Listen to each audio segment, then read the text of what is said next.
మధురా మాయా కాశీ కాంచీ అవంతిక పురీ ద్వారవతీ చైవ సప్తైతే మోక్షదాయక.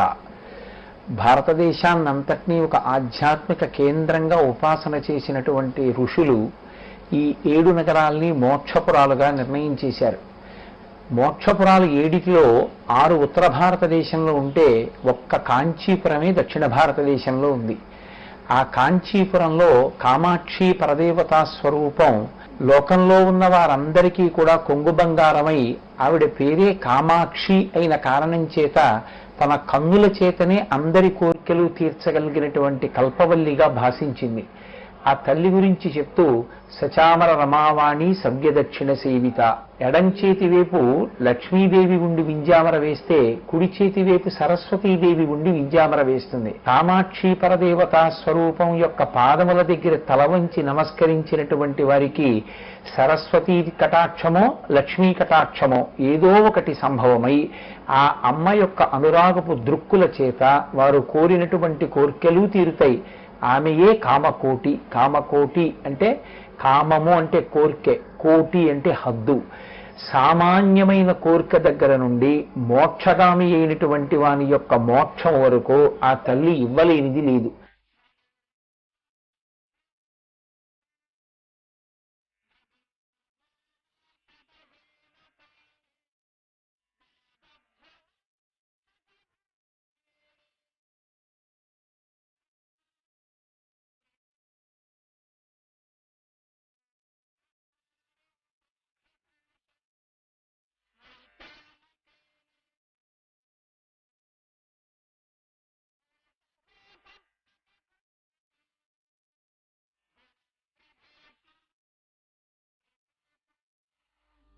పంచభూతలింగములలో ఒకటైన పృథ్వీలింగము పరదేవతా స్వరూపమై శక్తిపీఠమై మోక్షపురి అయినటువంటి కాంచీపురంలోని కామకోటి స్వరూపిణి అయినటువంటి కామాక్షి పరదేవతా స్వరూపము వెలిసి ఉన్నటువంటి పవిత్రమైన క్షేత్రము కాంచీపురము.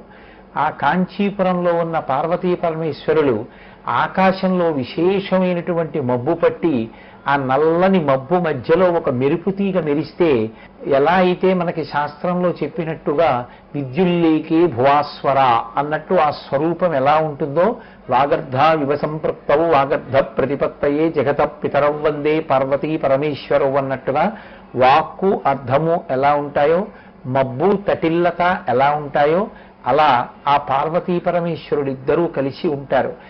ఆ కాంచీపురాన్ని ఒక్కసారి విహంగ వీక్షణంగా చూస్తే 1000కి పైగా దేవాలయాలతో కూడి ఉన్నటువంటి కాంచీ పట్టణంలో ఎటు చూసినా ఆలయ శిఖరాలే. ఇవాళ బాగా విస్తారమైనటువంటి స్థితిని పొందిన ఆ కాంచీపురాన్ని చూస్తున్నప్పుడు ఎవరికైనా ఒళ్ళు గగుర్పుడుస్తుంది. ఎందుచేత అంటే ఆకాశాన్ని చుంబిస్తున్నాయా అన్నట్లుగా ఉంటాయి ఆ ఆలయ శిఖరాలు. ఒక దేవాలయం కాదు, ఒక దేవతా స్వరూపం కాదు, ఎన్ని దేవాలయాలు. విష్ణు స్వరూపంగా వరదరాజస్వామి, సుబ్రహ్మణ్యుడిగా మహానుభావుడు అద్భుతమైనటువంటి క్షేత్రాలు, ఒక పక్క గణపతి క్షేత్రం, ఒక పక్క శైవ క్షేత్రం, ఒక పక్క పరదేవతా క్షేత్రం, ఇన్ని వెలిసి ఉన్నాయి. ప్రత్యేకించి కాంచీపురం యొక్క వైశిష్ట్యం ఎక్కడుంది అంటే ఒక్క కాంచీపుర క్షేత్రం చుట్టుపక్కల అంతా కూడా ఏ శివాలయంలోనూ ఇక అమ్మవారి దేవాలయం ఉండదు.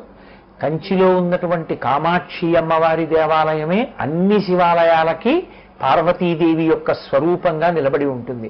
ప్రభాత సమయంలో ఆ దేవాలయంలోకి ప్రవేశిస్తున్నప్పుడు ఇంకా విచ్చుకోనటువంటి చీకట్లు ఆ సుప్రభాత సమయానికి దేవాలయంలోకి ప్రవేశిస్తున్నప్పుడు ఒకే ద్వారం కలిగినటువంటి దేవాలయంగా అమ్మవారి కోరిక మేరకు కట్టబడినటువంటి దేవాలయం కనుక ఆ తూర్పు గోపురంలోంచి లోపలికి ప్రవేశిస్తున్నప్పుడు ఒక్కసారి తల పైకెత్తి చూస్తే ఆ కామాక్షి దేవస్థానానికి సంబంధించినటువంటి ఒక పెద్ద నామకరణం ఉన్నటువంటి పేటిక, ఆ కింద అటు ఇటు అగస్త్య మహర్షి, హయగ్రీవుడు, ఒకరు శ్రీ విద్యా స్వరూపాన్నంతటినీ బాగా ఔపోసన పట్టినటువంటి మహానుభావుడు, వేరొకరు సముద్రాలని ఔపోసన పట్టినటువంటి మహానుభావుడు. అటువంటి అగస్త్య మహర్షికి హయగ్రీవుడు లలితా సహస్రనామ స్తోత్రాన్ని ఉపదేశం చేశాడు అని మనకు బ్రహ్మాండ పురాణం చెప్తోంది. ఆ అగస్త్య మహర్షి హయగ్రీవుడు ద్వారానికి అటు ఇటు ఉంటారు. లోపలికి ప్రవేశిస్తూనే ఎడం వైపు చూసినప్పుడు చాలా చిత్రమైనటువంటి భంగిమలో ఈ దేశంలో 4 చెరగుల నడయాడి సన్యాసాశ్రమ స్వీకారం చేసి సనాతన ధర్మం యొక్క వైభవాన్ని ప్రమాణాన్ని మళ్ళీ నిలబెట్టి అద్వైత సిద్ధాంతాన్ని లోకమంతా ప్రచారం చేసినటువంటి శంకర భగవత్పాదాచార్య స్వామి వారి యొక్క స్వరూపం ఆ ఎడం వైపు ఉన్నటువంటి గోడ మీద గోచరిస్తుంది. కొద్దిగా లోపలికి అడుగు పెట్టగానే ధ్వజస్తంభం. కామాక్షి దేవాలయంలో సాష్టాంగ నమస్కారం చెయ్యడం అనేటటువంటిది ఒక్క ఆ ధ్వజస్తంభం దగ్గర నుంచే అలవాటు.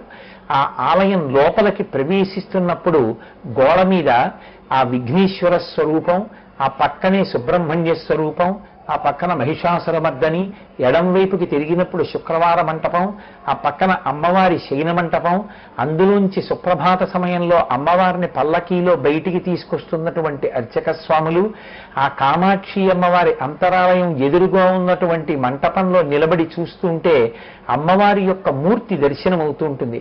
ఈ కామాక్షి దేవాలయంలో అత్యద్భుతమైన విశేషం ఏమిటి అంటే, వెనక వైపు నుంచి అమ్మవారి దేవాలయంలో ప్రవేశిస్తున్నప్పుడు ఆ అన్నపూర్ణమ్మ తల్లి దర్శనం చెయ్యడానికి 2 మార్గాలు ఉంటాయి. ఒకటి ధర్మ మార్గము, ఒకటి భిక్షా మార్గము.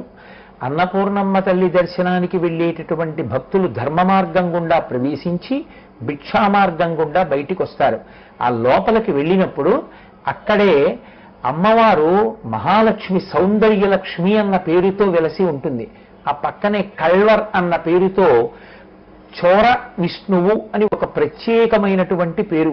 ఒకానొకప్పుడు ఎర్రగా సౌందర్యరాశిగా ఉండేటటువంటి శ్రీ మహాలక్ష్మి ఏదో కించిత్ కిలుక కలిగి శ్రీ మహావిష్ణువు వంక చూసి, నువ్వు నల్లని రంగులో ఉన్నవాడివి, నేను ఇంత అందక్తని అన్న భావనతో అతిశయంతో చూస్తే ఆమెకి కలిగినటువంటి అతిశయాన్ని తగ్గించాలనేటటువంటి కోరిక చేత శ్రీ మహావిష్ణువుని సౌందర్యము పోయి నువ్వు విరూపమును పొందెదవుగాక అని శాపవాక్కు విడిచిపెడితే ఆనాడు లక్ష్మీదేవి విరూపమును పొందింది.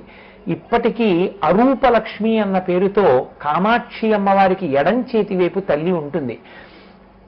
భక్తులు కామాక్షి అమ్మవారికి పూజ చేసినటువంటి కుంకాన్ని చేత పట్టుకొని మొట్టమొదట అరూపలక్ష్మి దగ్గరికి వెళ్ళి ఆ అరూపలక్ష్మి దగ్గర ఆ కుంకాన్ని వేసి తిరిగి ఆ కుంకాన్ని చేత్తో పట్టుకుని వారాహి అమ్మవారిని, ఎదురుగుండా ఉన్నటువంటి సౌభాగ్య గణపతిని, అక్కడే ఉన్న సంతాన గణపతిని, దశరథ మహారాజు గారు సంతానాన్ని అపేక్షించి కామకోటి దర్శనం చేసుకున్న తరువాత ఏ స్తంభాన్ని నాటి దర్శనం చేశాడో ఆ సంతాన స్తంభాన్ని దర్శనం చేసుకుని 24 గాయత్రీ మహామంత్రపు బీజాక్షరాల యొక్క సూచనగా 24 స్తంభాలతో కూడుకున్నటువంటి గాయత్రీ మంటపంలో వెలసినటువంటి కామాక్షి అమ్మవారికి పునః నమస్కరించి యువతలి వైపుకి వచ్చి ఇప్పుడు సౌందర్యలక్ష్మి దర్శనం చేసుకుని కామాక్షి అమ్మవారికి పూజ చేసిన కుంకాన్ని తీసి అరూపలక్ష్మి పాదముల మీద వేసినంత మాత్రం చేత అరూపలక్ష్మి తన వికృతమైన రూపాన్ని పోగొట్టుకుని తిరిగి సౌందర్యవంతమైన రూపాన్ని పొందింది.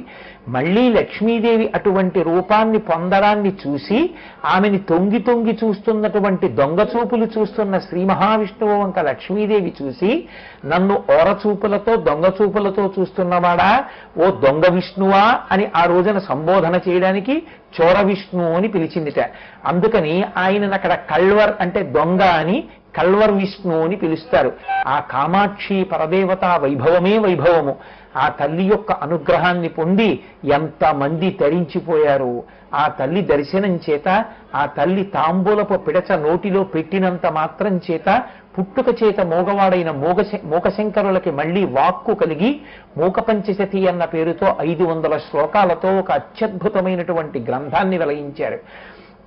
కామాక్షి అమ్మవారిని ఎదురుగుండా ఉన్నటువంటి మంటపంలో నిలబడి దర్శనం చేస్తున్నప్పుడు కుడి చేతి వైపు అమ్మవారి యొక్క ఉత్సవ కామాక్షి మందిరం ఉంటుంది.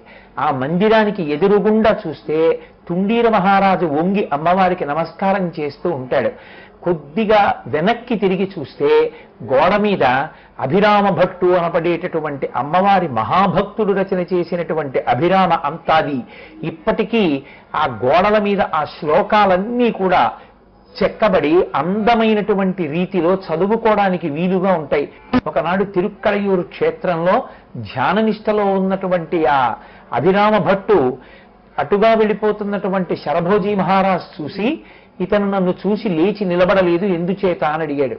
అడిగితే రాజు దండన చేస్తాడేమోనని భయపడినటువంటి అర్చకులు ఆయన సమాధినిష్ఠుడై ఉన్నాడని చెప్పడానికి భయపడి ఉన్మత్తుడు ఏదో మాదక ద్రవ్యాన్ని సేవించి ఉన్నాడు అన్నారు. రాజుకు ఆ మాట నమ్మలేక నమ్మకం కలగక ఆయన్ని తట్టి లేపి అతను బహిర్ముఖుడైన తరువాత ఇవాళ ఏ తిథి అని అడిగాడు. ఆ రోజు అమావాస్య. ఆయన ధ్యానంలో అమ్మవారి యొక్క నిండు పున్నమి చంద్రబింబం వంటి ముఖాన్ని దర్శనం చేస్తున్న కారణం చేత ఈనాడు పున్నమి అన్నాడు. ఇవాళ రాత్రి వస్తాను, నాకు పున్నమి చంద్రుణ్ణి చూపిస్తావా అన్నాడు రాజు. తప్పకుండా అన్నాడు. రాజు వెళ్ళిపోయాడు. చుట్టూ ఉన్న వాళ్ళు ఇవాళ అమావాస్యరా, పౌర్ణమి చంద్రుణ్ణి ఎలా చూపిస్తావన్నారు. మీ అమ్మవారే చూపిస్తుందని అభిరామ భట్టు అక్కడ కూర్చుని ప్రదోష వేళ దగ్గర నుంచి ఇంకా పరదేవతని అంత్యాది స్తోత్రంతో స్తుతి చేయడం ప్రారంభం చేశాడు. శ్లోకం యొక్క చిట్ట చివర ఏ మాటతో పూర్తవుతుందో ఆ శ్లోకంతో తరువాతి శ్లోకాన్ని ప్రారంభం చేస్తారు. తీరా శరభోజి మహారాజు వచ్చేటప్పటికి అమ్మవారు తన చెవి కుండలాన్ని తీసి ఆకాశంలోకి విసిరింది. అది పూర్ణ చంద్రబింబమై ప్రకాశించింది.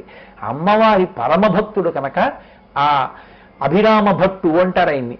ఆయన వ్రాసినటువంటి ఆ అభిరామి అంతాది ఆ కంచి కామకోటి క్షేత్రం యొక్క గోడల్ని ఇప్పటికీ పట్టుకుని ఆయన యొక్క భక్తి వైభవాన్ని చాటి చెప్తుంది.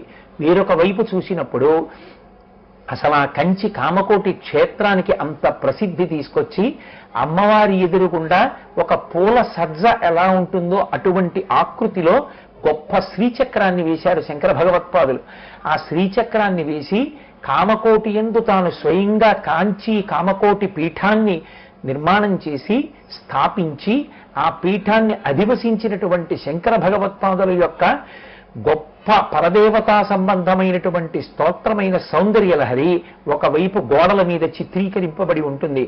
పల్లవరాజుల యొక్క అద్భుతమైనటువంటి శిల్పకళా విన్యాసానికి గుర్తుగా ఇప్పటికీ ఆ దేవాలయపు గోడల మీద చూసినప్పుడు అష్టదళ పద్మాలు కనపడుతూ ఉంటాయి. కామకోటి క్షేత్రం యొక్క అద్భుత శంకర భగవత్పాదులే. ఆ శంకర భగవత్పాదుల యొక్క అపూర్వమైనటువంటి దేవాలయం ఇప్పటికీ కామకోటి ప్రాంగణంలోనే ఉంది.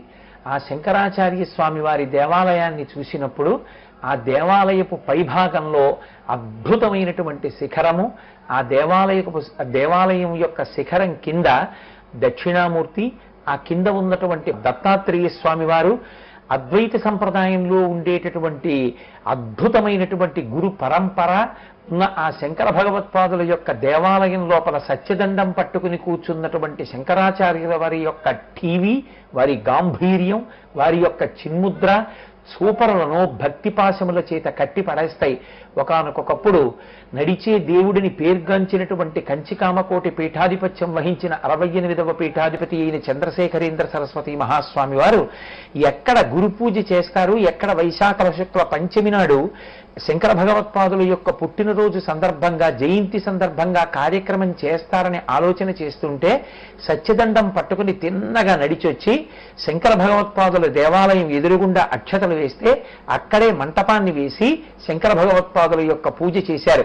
కామకోటి పీఠంలో శంకర భగవత్పాదుల యొక్క జయంతి అయిన వైశాఖ శుక్ల పంచమికి సౌందర్యలహరిని 10 రోజులు పారాయణ చేసేటటువంటి సంప్రదాయం ఇప్పటికీ నడుస్తోంది. ఆ కామాక్షి అమ్మవారి ఎదురుగుండా ఉన్నటువంటి ముఖమంటపంలో నిలబడి ఆ ఎత్తైన మంటపంలోంచి అమ్మవారిని దర్శనం చేస్తున్నప్పుడు భక్తులకు ఒక విశేషమైన అనుభూతి. ఎందుచేత అంటే తిన్నగా చూస్తే అమ్మ కామాక్షి, కొద్దిగా వంగి అమ్మవారికి ఎడంచేతి వైపుకి ఉండేటట్టుగా చూస్తే అంతరాలయంలో నిలబడి ఒక కాలు పైకెత్తి ఒంటి కాలు మీద నిలబడి తపస్సు చేస్తున్నటువంటి తపోకామాక్షి, ఆ భక్తుని యొక్క కుడి చేతి వైపుకు చూస్తే ఉత్సవ కామాక్షి, వెనక్కి తిరిగి ఆ కిటికీలోంచి కొద్దిగా తల పైకెత్తి చూస్తే విమానంలో ఉన్నటువంటి విమాన కామాక్షి, ఎడం పక్కకి తిరిగి చూస్తే తుండీరు మహారాజు, ప్రదక్షిణ పురస్సరంగా నడుస్తూ కొద్దిగా ముందుకు వెళ్ళి చూసినప్పుడు అమ్మవారి స్వర్ణ పాదుకలు కనపడతాయి. ఒకప్పుడు అక్కడ స్వర్ణ కామాక్షి ఉండేది. కానీ 18వ శతాబ్దం మధ్యకాలంలో ఫ్రెంచి వారికి, ఈస్ట్ ఇండియా కంపెనీ వారికి, వీళ్ళందరి మధ్య జరుగుతున్నటువంటి యుద్ధాలలో ఆ కంచి కామకోటి క్షేత్రంలో ఉన్నటువంటి పెద్ద పెద్ద దేవాలయాలన్నిటినీ కూడా ఆయుధగారాలుగా వాడుకుని ఎక్కడ పడితే అక్కడ దొంగలు స్వైర విహారం చేస్తున్నటువంటి సమయంలో శాంతి భద్రతలు అదుపు తప్పిపోయినప్పుడు చంద్రశేఖరేంద్ర సరస్వతి 4 అంటారు వారిని. వారు చంద్రమౌళీశ్వరలింగం, యోగలింగం, శంకర భగవత్పాదులే కైలాస పర్వతం మించి పరమేశ్వరుణ్ణి ప్రార్థన చేసి తీసుకొచ్చారు. దాని ఇప్పటికీ కామకోటి పీఠాధిపతులు పూజ చేస్తూ ఉంటారు. ఆ యోగలింగాన్ని తీసుకుని వారు సురక్షితమైనటువంటి భగవద్భక్తి తత్పరత కలిగినటువంటి వీరొక ప్రాంతానికి తరలి వెళ్ళిపోయారు. ఆ వెళ్ళిపోయినప్పుడు స్వర్ణకామాక్షిని కూడా పరంపరాగతంగా పూజ చేస్తున్నటువంటి అర్చకులు తీసుకుని వెళ్ళిపోయారు. ఆ వెళ్ళిపోయినటువంటి క్రమంలో స్వర్ణకామాక్షి మూర్తి తంజావూరు చేరుకుని ఇప్పటికీ అక్కడే అమ్మవారికి స్వర్ణకామాక్షి దేవాలయం ఏర్పడింది. బంగారు కామాక్షి అని పిలవడం విజయనగర సామ్రాజ్య ప్రభువులు పరిపాలన చెయ్యడం వచ్చిన తరువాత తెలుగు భాష చాలా విశేషమైనటువంటి ఖ్యాతి ప్రచారము పొందినటువంటి సందర్భంలో ఆ అమ్మని బంగారు కామాక్షి అని పిలవడం ప్రారంభమైంది.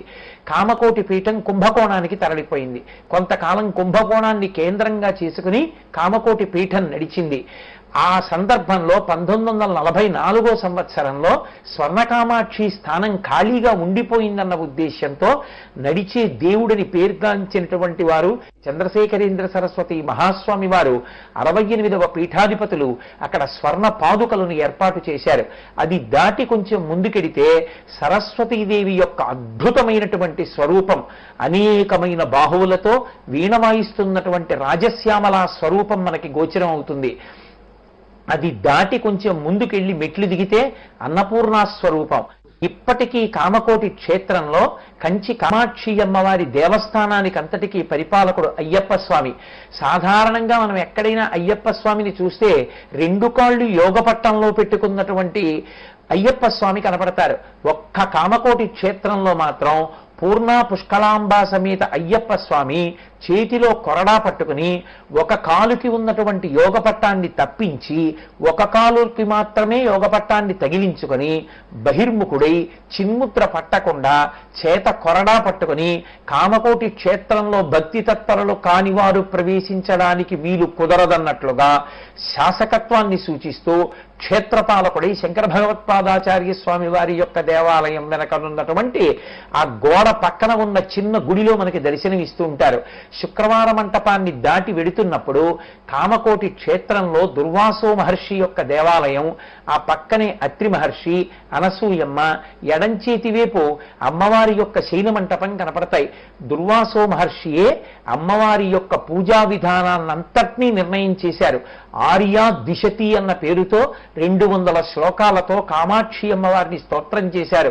కామాక్షి అమ్మవారిని స్తోత్రం చేసి ఆమెని పూజించి అద్భుతమైనటువంటి స్థాయిని పొందిన మహాపురుషులైనటువంటి వాగ్గేయకారులు 2 ఉన్నారు. ఒకరు ముత్తుస్వామి దీక్షితర్, ఒకరు శ్యామశాస్త్రి గారు. అసలు శ్యామశాస్త్రి గారి దగ్గర అమ్మవారు ఎంత చనువుతో తిరిగిందంటే శ్యామశాస్త్రి గారు నివేదన చేసినటువంటి పాయసాన్నాన్ని కూడా తల్లి స్వయంగా ఆరగిస్తుండేదిట. కంచి కామాక్షి అమ్మవారే పుంస్వరూపంతో ఈ భూమి మీద నడయాడినటువంటి స్వరూపం శ్యామశాస్త్రి గారు అంటారు. అందుకే వారికి వారి గురువు గారైనటువంటి పచ్చిమిరియం ఆది అప్పయ్య గారి దగ్గర కూడా తాంబూల చర్వణం చేస్తూనే సంగీతం నేర్చుకోగలిగినంతటి స్వాతంత్రం ఉండేది.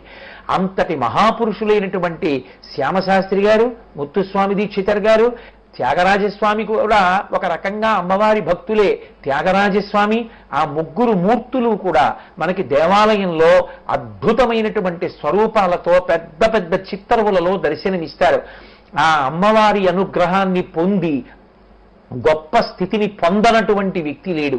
ఇప్పటికీ కంచి కామకోటి అంత అద్భుతమైనటువంటి క్షేత్రం. అటువంటి క్షేత్రంలో ఆ తుండీర మహారాజు అమ్మవారిని సేవించి అమ్మవారిని పూజించి కనకవర్షాన్నే పొందాడు. మూకపంచశతిలో మూకశంకరులు ఆ తుండీర మహారాజు యొక్క వైభవాన్ని ఇప్పటికీ స్తోత్రం చేస్తారు. కామకోటిలో నియమం, ఆ కామకోటి క్షేత్రంలో తుండీర మహారాజుకి ఉత్సవ కామాక్షికి మధ్యలో ఎవరు నిలబడరు. వాళ్ళిద్దరికీ మధ్యలోకి నిలబడకుండా యువతలకి నిలబడుతూ ఉంటారు. శుక్రవారం నాడు అమ్మవారి యొక్క రథం దేవాలయ ప్రాకారం అంతా తిరుగుతుంది. బయటికి వచ్చినప్పుడు అమ్మవారి ధ్వజస్తంభం దగ్గర నుంచి ప్రదక్షిణ పురస్సరంగా నడిచి వెడుతున్నప్పుడు మనకి అమ్మవారి యొక్క గొప్ప తటాకం కనపడుతుంది. ఆ సరోవరంలోనే, ఆ తటాకంలోనే, ఆ పుష్కరిణిలోనే కంచికామకోటి పీఠాధిపత్యం వహించి ఇప్పటి పీఠాధిపతులలో ఒకరైన శంకర విజయేంద్ర సరస్వతి స్వామి వారికి సన్యాస దీక్ష ఇవ్వబడింది. చంద్రశేఖరేంద్ర సరస్వతి మహాస్వామి వారికి కనకాభిషేకం ఆ తటాకంలోనే చేశారు. వారు ఒక కుర్చీలో కూర్చుని ఉండగా వారికి స్వర్ణ రజనుతో అభిషేకం చేసిన తరువాత వారు గట్టెక్కేస్తుంటే ఆ స్వర్ణపు రజను కోసమని ఆయన అంతేవాసులు కొంతమంది వంగి వెతుకుతున్నారు. ఆయన అన్నారు, నాకు తెలుసు, నాకు అభిషేకం అయ్యాక మీరు ఆ స్వర్ణ రజను తీసే ప్రయత్నం చేస్తారని. ఆ స్వర్ణం అమ్మవారి కోనీటిలో కలిసిపోవాలని నేను నా కాలి వేళ్లతో ఆ మీరు కింద వేసిన బట్ట లాగేశాను. కాబట్టి ఆ స్వర్ణం అంతా అమ్మవారి కోనేరులో కలిసిపోయింది. దానివల్ల ఆ కోనేరు మరింత శక్తి పొందుతుంది, లేచి రండి అన్నారు. అంత వైభవాన్ని పొందిన కోనేరు. ఆ కోనేటి పక్కనే చంద్రశేఖరేంద్ర సరస్వతి మహాస్వామి అక్కడ కూర్చుని అంతర్ముఖులై పరదేవతా దర్శనాన్ని తన హృదయంలోనే పొందుతుండేవారు అని ప్రతీతి.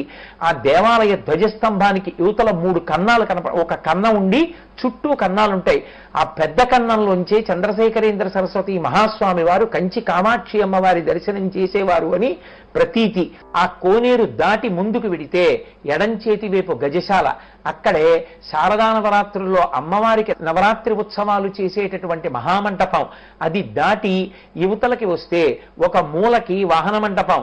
అది దాటి ముందుకు వెడుతుంటే 3 అంతస్తుల దేవాలయం కనపడుతుంది. అందులో శ్రీ మహావిష్ణువు ఒక చోట కూర్చుని, ఒక చోట నిలబడి, ఒక చోట పడుకుని కనపడతారు. ఇప్పటికీ అక్కడికి వెళ్ళి ప్రార్థన చేస్తే పుత్ర సంతానం కలుగుతుంది అని ఒక పెద్ద ప్రతీతి. ఆయన భూతబంధన జనార్దనుడు అని ఆయనకి పేరు. ఒకానొకప్పుడు బంధకాసురుణ్ణి సంహరించి ఆయన యొక్క కళేబరాన్ని పాతి పెట్టడానికి గొయ్యి తీసి అక్కడే విజయస్తంభాన్ని నాటారు. ఆ గొయ్యి తీసినప్పుడు అందులోంచి పుట్టినటువంటి ఒక రాక్షసుడు శివగణాలతో యుద్ధం చేస్తుంటే ఆయన శరీరానికి దెబ్బ తగిలి ఆయన శరీరం నుంచి కారినటువంటి నెత్తుటి బిందువులలోంచి ఇంకా కొన్ని లక్షల మంది రాక్షసులు ఉద్భవిస్తుంటే పరమశివుడు మరిన్ని శివగణాలని పంపి కింద పడిన నెత్తురు కింద పడినట్టుగా తాగేసేటట్టుగా ఏర్పాటు చేశాడు. ఆ నెత్తురంతా శివగణాలు తాగేస్తే శ్రీ మహావిష్ణువు ఆ రాక్షస సంహారం చేశారు. కానీ ఆ రాక్షసుని శరీరములోంచి కారినటువంటి నెత్తురు తాగిన కారణం చేత శివగణాలన్నిటిలోనూ రాక్షస లక్షణాలు ప్రబలి వాళ్ళందరూ దైవీ శక్తుల్ని కోల్పోయారు. అప్పుడు శ్రీ మహావిష్ణువు వాళ్ళని శిక్షించడం కోసమని కొంతమంది మీద పడుకుని, కొంతమంది మీద కూర్చుని, కొంతమంది మీద నించుని వారిని మర్దించి వారిలో ఉన్న ఆసురీగణములను పోగొట్టి మళ్ళీ శివగణములకు శివభక్తి కలిగేటట్టుగా చేశారు. కానీ శివగణములకు నేను ఇబ్బంది కల్పించాను, వాళ్ళని మర్దించాను, అందుచేత నాకు ఆ పాపం పోవాలని సాక్షాత్తు శ్రీ మహావిష్ణువే అక్కడ ఉన్నటువంటి ఆ పంచనద తీర్థమునందు స్నానము చేశారు అంటారు. ఆ కోనేటికి పంచనద తీర్థమని పేరు. పరమశివుడు తన సజ్జోజాత అఘోర తత్పురుష వామదేవ ఈశానములనేటటువంటి పేరు కలిగిన 5 ముఖముల పైన ఉన్నటువంటి జటాజూటములోంచి విడిచిపెట్టినటువంటి గంగధార 5 పాయలుగా ప్రవహించి వచ్చి అక్కడ ఉన్న కోనేరుగా ఏర్పడింది అని స్థల పురాణం. అంత పరమపావనమైనటువంటి కోనేరు. అక్కడ ఉన్న భూతబంధన జనార్దనుడు. అది దాటి యువతలకొస్తే అద్భుతమైన శిల్పకళారీతితో కూడుకున్న ఒక మంటపం మనకి కనపడుతుంది. ఆ మంటపంలో ఇప్పటికీ ప్రతిరోజు చండీహోమం జరుగుతుంది.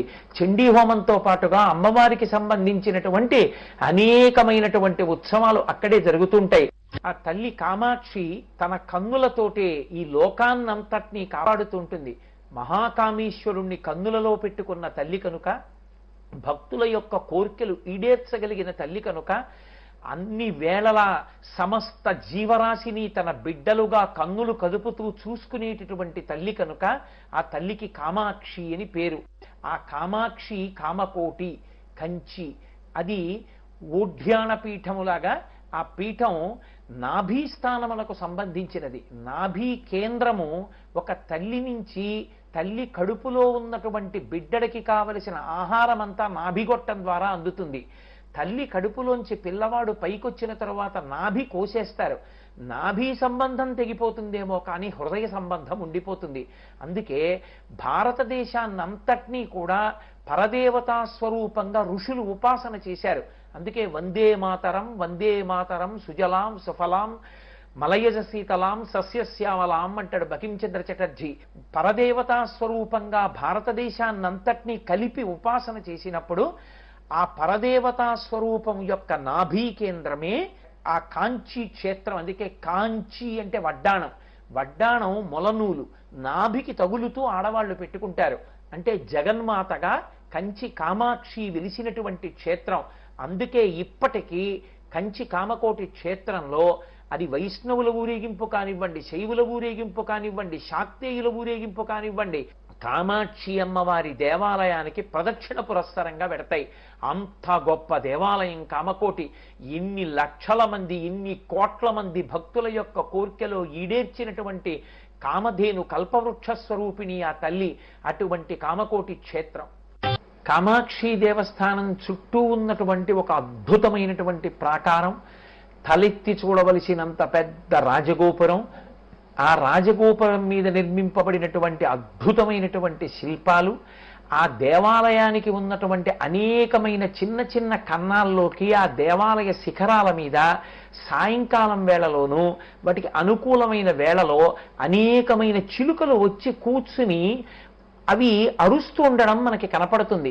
కామకోటి స్థల పురాణంలో ఏం చెప్తారంటే, భండాసురుడి యొక్క ఉద్ధతికి భయపడిపోయినటువంటి దేవతలు ఆనాడు పరదేవతని ప్రార్థన చెయ్యడానికి చిలుకల రూపంలోనే వచ్చి ఆ దేవాలయ రాజగోపురం మీద కూర్చుని అమ్మవారిని ప్రార్థన చేశారు అంటారు. చిలుకల రూపంలో వాళ్ళు ప్రార్థన చేసినప్పుడు వాళ్ళ ప్రార్థనని మన్నించినటువంటి అమ్మవారు అక్కడికొచ్చి భండాసురుణ్ణి వధించింది. అప్పటి నుంచి ఇప్పటి వరకు దేవతలందరూ కూడా చిలుకల రూపంలో వచ్చి కూర్చుని అమ్మవారిని స్తోత్రం చేస్తుంటారు అంటారు.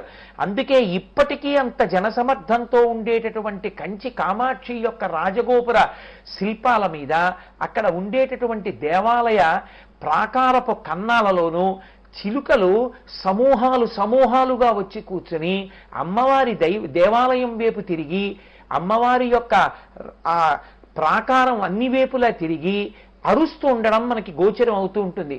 అంత చారిత్రక ప్రసిద్ధి చెందినటువంటి దేవాలయం కామకోటి. కామాక్షి దేవాలయం యొక్క విమానాన్ని సాక్షాత్తుగా శంకర భగవత్పాదులే నిర్ణయం చేసి నిర్మాణం చేశారు అని స్థల పురాణంలో ఒక ప్రతీతి. ఆ దేవాలయంలో అమ్మవారి వైభవానికి తార్కాణం ఒకటి ఉంది. ఒకానొకప్పుడు కంచికామకోటి పీఠాధిపత్యం వహించినటువంటి స్వామి అమ్మవారి ఆలయం లోపలికి వెళ్ళి అమ్మవారి యొక్క మూర్తి వంక చూసి అమ్మవారికి క్షీరాభిషేకం చేశారు. ఆయన క్షీరాభిషేకం చేస్తూ తలెత్తి పైకి చూశారు. పైకి చూస్తే దేవాలయంలో అక్కడక్కడ పిచ్చులు ఊడి కొద్దిగా బీటలు కనపడ్డాయి. అయ్యో అమ్మా, నీ దేవాలయం ఇలా శిథిలం అవుతోందా? నేను చెన్నై పట్టణానికి వెళ్ళి నేను అక్కడ మెద్రాసులో నా భక్తుల అందరి దగ్గర నేను నిధులు సేకరించి వచ్చి దేవాలయ గోపురాన్నంతటినీ పునర్నిర్మాణం చేస్తాను అని సంకల్పం చేసుకుని వారు మెద్రాస్ పట్టణానికి వెళ్ళారు. ఆ రోజుల్లో మద్రాస్ అని పిలిచేవారు. ఆంగ్లేయుల పరిపాలనలో ఉంది. రాత్రి వేళ తలుపులు వేసేసేవారు ఆ మెద్రాస్ పట్టణానికి. ఆయన ఒక రాత్రి పడుకునుండగా కామాక్షి పరదేవత ఆయనకి స్వప్న దర్శనం ఇచ్చింది. ఏమయ్యా, క్షీరాభిషేకం చేశావు, పైకి చూశావు, ఆలయానికి పెచ్చులు ఊడిపోతోందని బెంగ పెట్టుకున్నావు, వెళ్ళిపోయావు. చూడు నా జుత్తంతా పాలచేత ఎలా అట్టలు కట్టి దుర్వాసన వస్తుందో, ఎప్పుడు తిరిగి వస్తావు, ఎప్పుడు అభిషేకం పూర్తి చేస్తావు? ఓయ్ అమాయకుడా, నా దేవాలయ పునర్నిర్మాణానికి నా పాదాల దగ్గర కూర్చుని ప్రార్థన చేస్తే నేను నిధులివ్వనా? నువ్వు వెళ్ళి తీసుకురావాలా? రా, బయలుదేరింది. రాత్రికి రాత్రి లేచి ఆయన ఉలిక్కి పడి ఆంగ్లేయులకి కబురు పంపారు, తలుపులు తీయండి, నేను కంచి వెళ్ళిపోతానని. పరాయి ప్రభువులైన కామకోటి పీఠాధిపతుల యొక్క భక్తి మీద ఉన్నటువంటి విశ్వాసం చేత రాత్రికి రాత్రి తలుపులు తెరిపించారు.